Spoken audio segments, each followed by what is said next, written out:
El punto 3 trata sobre una de las grandes transformaciones de la revolución industrial, que es la mecanización.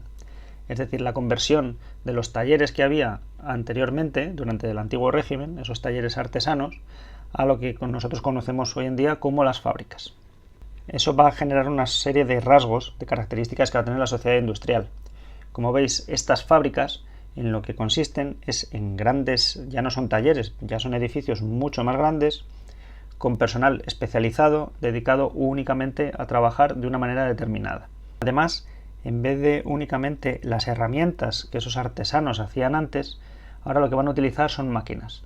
Unas maquinarias cada vez más complejas, cada vez más grandes y que en muchos casos comenzarán a sustituir la mano de obra. En el caso de la explotación de las minas, por ejemplo, de los recursos mineros, también se irán incorporando esas máquinas, de manera que, por ejemplo, las vagonetas que arrastraban mulas o que arrastraban burros, en cuanto se incorpore la máquina de vapor, pues serán sustituidas por un ferrocarril.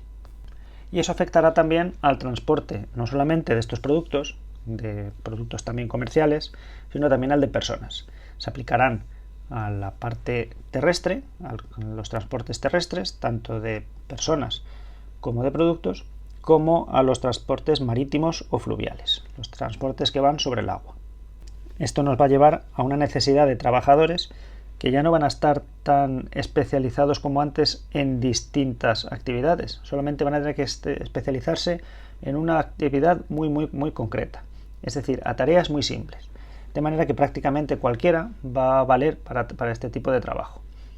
Y ahí lo que veremos será cómo las mujeres y los niños se van a incorporar al mercado laboral y, por supuesto, en unas condiciones tremendamente duras. Los dos grandes sectores que se benefician de esta revolución industrial van a ser el textil y el siderúrgico. El textil por razones obvias. Obviamente toda esta población que crece, que hemos dicho que crece gracias a la revolución agrícola, va a necesitar alimentación, por supuesto, pero también va a necesitar vestidos, va a necesitar ropa. De manera que la industria textil tiene que hacer frente a esta mayor demanda de productos. Y además, con la incorporación de la maquinaria, se conseguirá que esta industria textil crezca mucho y que estos productos sean cada vez más baratos y por lo tanto más abundantes. Hay una serie de maquinaria que comienza a implementarse en este tipo de productos, de manera que se haga la elaboración del producto final mucho más rápido y barato. Por ejemplo, en esta imagen podemos ver la diferencia entre esquilar a mano la lana de la oveja, que después tiene que tejerse, que tiene que hilarse a mano, a utilizar una maquinaria. Y esto tendrá muchísima importancia en la sustitución de la lana por el algodón. El algodón va a ser un cultivo que fundamentalmente va a provenir de Norteamérica, donde hay grandes extensiones y el clima favorece mucho el cultivo de esta planta, y que como materia prima textil va a ser muchísimo más práctica que la lana. Se lava con muchísima más facilidad, se seca con muchísima más facilidad, es más ligera y su demanda crecerá muchísimo en Europa. En Estados Unidos fundamentalmente se cultivará este algodón utilizando mano de obra esclava en grandes plantaciones en el sur de las antiguas colonias de Inglaterra, es decir, en el sur de los nuevos Estados Unidos de América. Poco a poco estas máquinas se van a ir aplicando, por ejemplo los telares mecánicos, de manera que el trabajo que antes era artesanal, que se tardaba muchísimo tiempo en tejer una pieza de ropa o en hilar, en crear los usos de hilo, ahora con máquinas automáticas como la de Cartwright o como la de Hargreaves se van a hacer de manera muchísimo más rápida y por supuesto muchísimo más barata.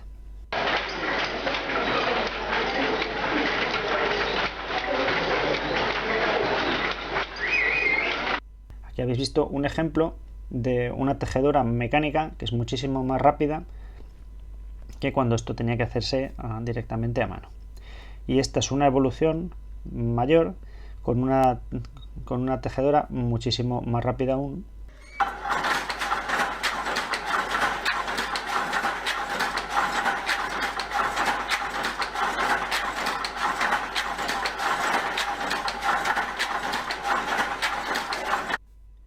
Como veis ahí ni siquiera ha sido necesaria la mano del hombre. Y la gran máquina que se aplica fundamentalmente a los transportes, pero al resto de la industria también, va a ser la máquina de vapor. La máquina de vapor, que fue inventada por Newcomen, tiene una aplicación y un desarrollo posterior mucho más eficiente gracias a James Watt, y va a consistir en utilizar la fuerza ejercida por la presión del vapor. Cuando el agua se calienta, se va a transformar en un movimiento mecánico, es decir, esa temperatura se convierte en un movimiento, una fuerza de movimiento.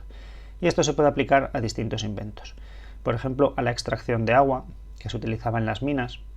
Cuando excavaban para obtener carbón, las minas se llenaban de agua, había que bombearla fuera, y la manera de bombearla tradicional era utilizando animales. De esta manera se bombea continuamente y muchísimo más barato y más eficientemente. Pero esta aplicación de la máquina de vapor se va a aplicar también a otros inventos, por ejemplo, al movimiento de la rueda. De manera que en este momento ya abrimos las puertas a la aplicación de los transportes terrestres, por ejemplo en el ferrocarril, en un incipiente vehículo automóvil, o al transporte sobre agua, fluvial o marítimo. Y también ese movimiento de ruedas se puede aplicar a los telares, como el ejemplo que hemos visto antes. Y la segunda gran industria que se desarrolla con la revolución industrial es la industria siderúrgica, es decir, la producción de hierro y acero. Por supuesto, toda esta maquinaria, todos estos ferrocarriles que necesitamos para transportar los productos, todos esos vagones de ferrocarril y máquinas locomotoras que arrastren esos vagones, van a necesitar una gran cantidad de metal. Y para ello la industria siderúrgica es la que más se desarrolla. No solamente la maquinaria que vamos a emplear en el campo, aumentando así la productividad del campo y por lo tanto cada vez más alimentos, sino también la maquinaria textil va a necesitar esta industria del hierro, esta industria siderúrgica. Y para ello tenemos la necesidad de calentar ese hierro para fundir. ¿Cómo lo vamos a conseguir? Pues con leña, que era lo que se utilizaba antiguamente, pues no era suficiente. Entonces esa madera, esa leña que se usaba antes, se sustituye por carbón mineral. Un carbón que tiene muchísimo más poder calorífico, que contamina muchísimo, pero que eso no era una preocupación en esta época. Y con este carbón comienza a trabajarse el hierro, que en muchos casos se extrae, pero fundamentalmente se importa de otros países, por ejemplo de Suecia o de Rusia. Este hierro fundido ya se va a poder emplear en distintas aplicaciones de la industria. Hay distintos hornos que se van mejorando de manera que el hierro se pueda trabajar y hacer cada vez más puro y cada vez de mejor calidad, claro.